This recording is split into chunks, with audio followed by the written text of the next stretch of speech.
अगर मैं आपसे कहूं कि आज दुनिया का सबसे बड़ा हमला न मिसाइल से हुआ है, न टैंक से हुआ है और न किसी बॉर्डर पे, बल्कि ये हमला मामूली से एक एक्सेल सीट में हुआ है। न टीवी पे ब्रेकिंग न्यूज चली और न कोई सायरन बजा, लेकिन असर ऐसा कि वाशिंगटन में घबराहट है। और सबसे चौंकाने वाली बात, इस बार खेल चीन या सिर्फ रूस ने नहीं किया, बल्कि भारत चुपके से इस गेम में उतर चुका है। और दोस्तों, ये कोई लोकल मीडिया नहीं है, न किसी न्यूज पोर्टल की राय है। यह रिपोर्ट आई है ING ग्रुप से। अब जरा रुकिए और समझिए, ING एक छोटी मोटी फर्म नहीं है। यह इतना बड़ा और इतना भरोसेमंद नाम है कि अमेरिका जैसे देश अपनी करेंसी पॉलिसी तक इसी रिपोर्ट को देखकर घटाते बढ़ाते हैं। और सिर्फ अमेरिका ही नहीं, पूरे यूरोप के देश अपनी बैंकिंग और फाइनेंशियल स्ट्रेटजी ING के एनालिसिस पर तय करते हैं। यही वजह है ING को यूरोप का बैंकिंग दिग्गज कहा जाता है। और इस बार ING ने जो लिखा है वो अमेरिका के लिए बेहद असहज है। तो अब जरा नंबर सुनिए, क्योंकि यही असली खेल शुरू होता है। दरअसल सिर्फ अक्टूबर महीने में ब्रिक्स के जो देश हैं, करीब $19 बिलियन के US ट्रेजरी बॉन्ड बाजार में बेचे हैं। दरअसल ब्रिक्स के जो देश हैं, जिनमें भारत भी शामिल है, इन्होंने अमेरिका में जो पैसे लगाए हुए हैं वे दरअसल US ट्रेजरी बॉन्ड के जरिए लगाए जाते हैं। इन बॉन्ड पर अमेरिकी सरकार फिक्स ब्याज देती है, इसीलिए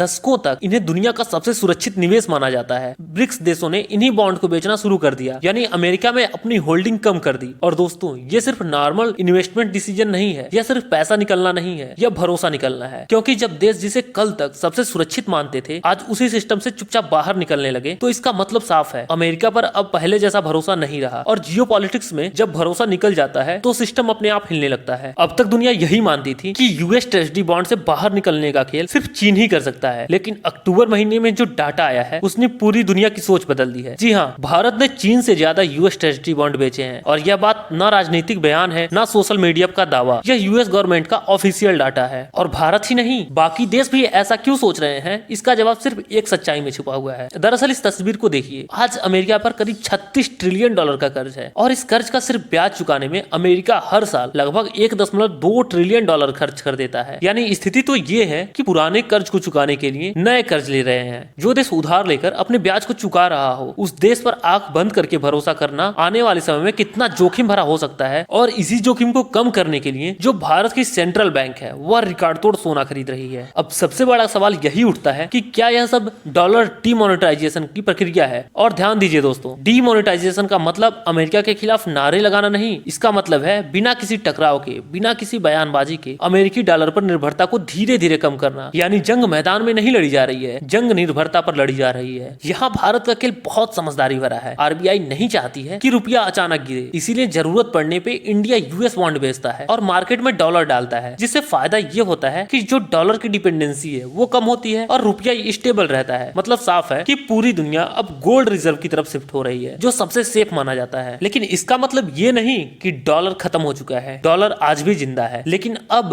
डॉलर वो डर नहीं पैदा करता, क्योंकि ब्रिक्स देशों ने डॉलर के ताबूत में एक कील ठोक दी है। यह आखिरी बार नहीं है, यह एक लंबी, शांत, खतरनाक और रणनीतिक लड़ाई है। अब सवाल आपसे है, क्या भारत को डॉलर की जो होल्डिंग है उन्हें तेजी से घटाना चाहिए, या फिर यह धीमे लेकिन सुरक्षित चाल ही सबसे सही रास्ता है? कमेंट में अपनी राय जरूर लिखें। और वीडियो पसंद आई है तो वीडियो को लाइक और चैनल को सब्सक्राइब जरूर से कर लें।